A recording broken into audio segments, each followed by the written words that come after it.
好，大家好，欢迎来到国际商学院，我是刘建龙。今天来跟大家谈谈服务机构怎么加入哈，那么也来谈谈服务机构都属于有哪些。因为服务机构本身哈，它的一些相应的条件以及它分布的层级也比较多，所以可能讲起来会比较多一点。今天的课程呢，应该会被分为2段吧，先看一下情况吧。如果可以的话，尽可能在一堂课里面把它讲完，就不浪费所有同学们的时间，好吧？好，那正式来进入到我们今天的课程，来讲讲服务机构。首先来跟大家讲讲全球服务商的一些相关的体系哈。基本上在中心当中呢，分为3个级别的这个服务中心，也是我们所谓的服务商啦。你要把它变成服务中心、服务商都可以哈。所以我们的讲解方式都一样，其实就是一个服务体系的结构，都是隶属于国际通证交易中心旗下的不同阶级的服务商。那最后一个呢，要来讲讲通证服务专员的一些服务体系。我们先大概来了解一下吧。国家级服务商这个级别的主要服务商是来协助中心在这个国家当中或者这个国家区域当中衔接相关专业机构以及企业上市的辅导，包含通证专员的训练、会员的服务、商家服务等相关职能基本上就是做好我中心在该国家的代表性的分支机构，这是属于一个国家级别的服务商那么另外一个呢，它的下级就是我们所谓的城市级服务商。城市级别的服务商主要协助这个国家服务商在这个城市跟这个区域当中衔接相关专业机构以及企业上市辅导，还有通证专员训练跟会员服务。商家服务等相关职能基本上就是做好中心在该城市的代表性的分支机构。那可能这里你要问教授说，教授，为什么国家也在培训，城市也在培训？因为它有不同级别，在未来它会有不同级别的服务体系跟教学体系。所以这个根据这个来划分，后面我们会来进行讲解。包含它的服务的内容，包含它服务的级别跟权限，在后面都会讲解到。第3级别就是社区级的服务商。社区级别服务商呢，主要是协助城市服务商在这个区域当中，这个社区当中这个社区举的是一个区域不单纯只是一个小小的社区所以相应的这些企业的上市的衔接对接，主要是以这个业务职能为主啦主要是以业务职能为主，跟直接面对客户，跟直接面对商家、企业家、消费者的一个直接窗口的机构。再来就是通证服务专员，主要是针对面对服务会员以及商家的基本上也会协助这个做好专业化的上市资产对接以及辅导工作，并且开拓在这个城市当中的一些商家的支付系统落地的合作以及业务的发展所以通证服务专员以后的职能是非常非常重要的一个职能因为它是直接的窗口跟直接的对接人。我们经常在讲很多人在问教授说，教授，那通证服务专员在未来有什么盈利吗？后面很多啦后面我会来详细的做一些讲解。好，那大概都了解到我们的体系当中有这4个层级的不同角色。好，那我们来看一下整个国家级服务商的加入条件跟的部分我们来稍微累积一下在国家级服务商当中，最少要有15名的合格取得国际商学院服务专员培训的结业证书资格，是一定要经过考试的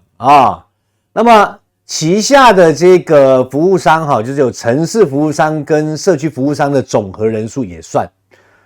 不需要你国家服务商自己去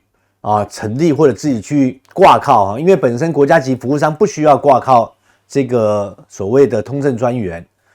所以是底下的社区服务商跟底下的城市服务商好来累积起来，好累积起来的总数啊都可以符合条件。第二，团队的组成，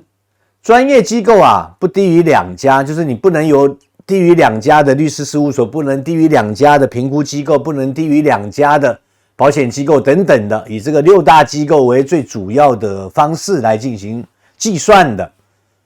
包含每一个专业的机构当中的专业人士必须高于4个人。比如说律师事务所当中最少要有4名尽职调查律师，这样的来计算的。再比如保险机构当中最少要有4名的保险专业人员、从业人员或者保险的风险控制人员，加起来要有4名，以此类推内部结构呢需要由机构负责人、财务、市场、业务、技术、IT 等等相关人员的组成。具体的这个条件部分呢，我们会在官网上面进行公告。现在课程当中只是为了培训大家，最后的一些相关的交易规则以及相应的具体条件都会文字化的阐述在我们的官方网站上面来。请大家一定务必要去关注一下我们的官方站点。那么下属的组成，也就是说你要完成下属最少有2个城市级别的服务商成立，以及4个社区服务商的成立，并且不低于15名的服务专员。这个就是它的一些相应的条件。现在的条件说实话跟以前的权证比起来是低了相当的多。但是现在呢，务必我们是从零开始来发展通证。所以呢，我们对于条件刚开始并不会很苛刻，但并不代表在未来中心会有所调整。加入条证在未来中心不排除会有所调整。所以中心会根据实际的情况来进行调整。那调整的时候呢，请大家参照公告为准。教授一直在声明，请大家务必要参照这个公告为准。一切事物不要道听途说，一定是以官方站点的这个公告体系的公告内容为准。连续讲了3遍了，请大家务必一定要记住3遍了以公告为准不要道听途说。好，来看一下为什么国家级的这个服务商不好 ，sorry， 教授把这个再调整一下，因为每次一增加新的东西的时候它都会有这个自动切换的功能出现教授把它调一下。好，大家看一下大概教授列了一下这个5大职能是特别重要的一个场地要求的部分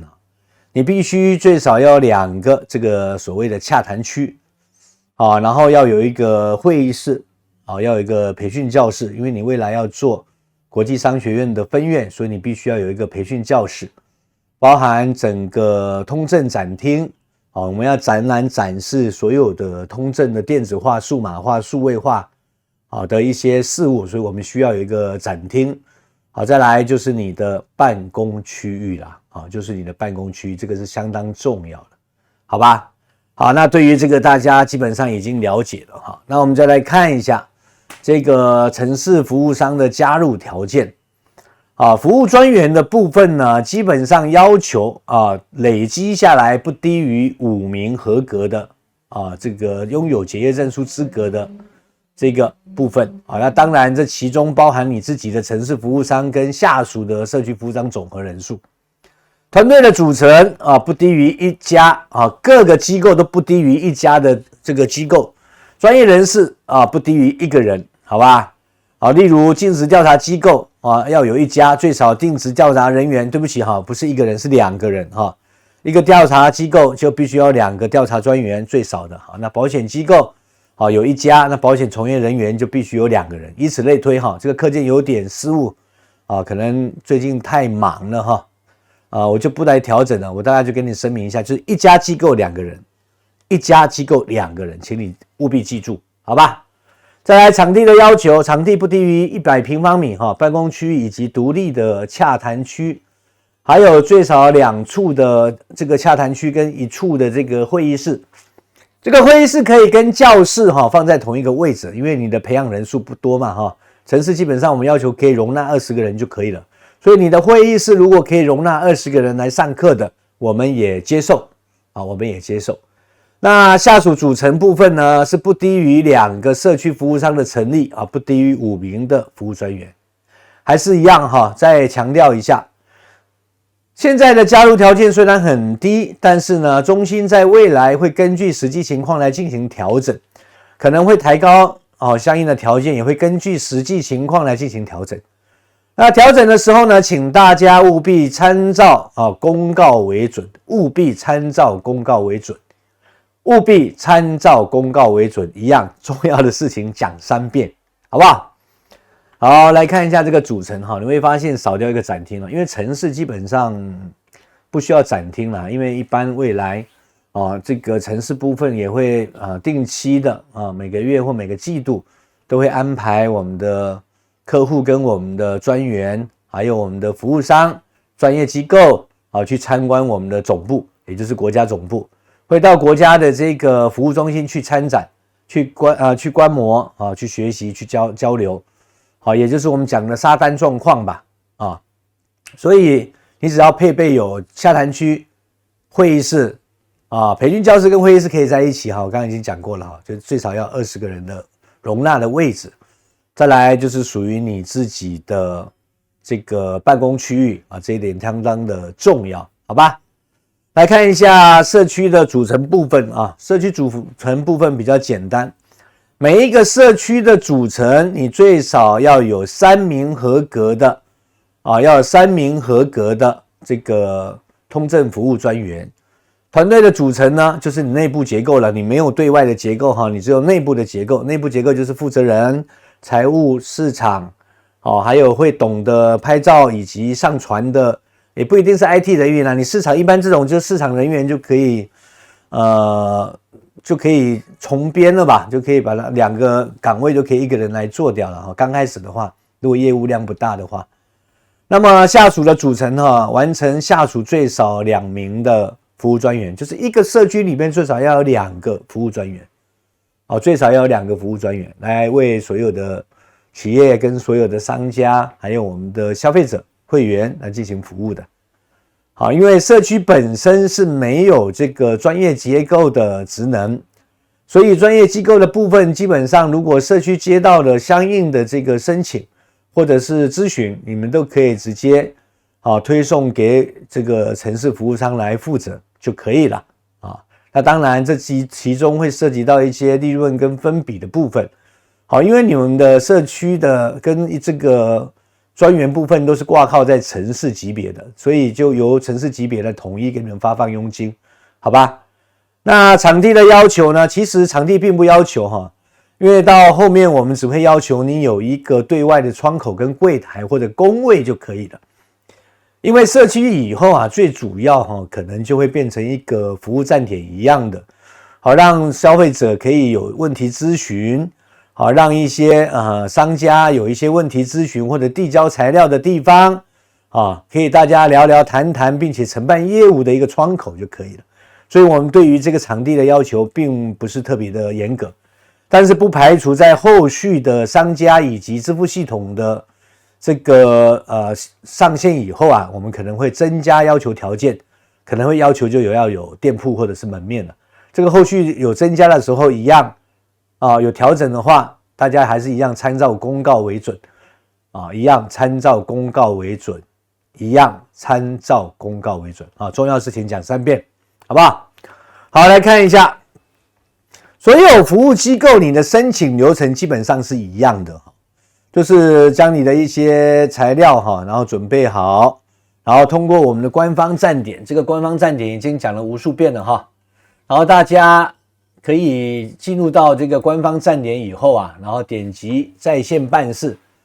这边你还是一样选择合作机构我们说过了，所有机构类的，不管是专业机构还是服务机构，你都选择这个合作机构的部分，好不好？然后在机构这里，你把这个相应的这个都填写完了以后，别忘了你要选择你是什么机构这些机构你把它选上，你别搞错了把自己服务机构变成的是保险机构或学术机构，这个就不对了这个地方我就不重述我们尽可能把一堂课讲完。好，就在这个表单上面，你把它按照我们前面讲过的课程去提交就可以了。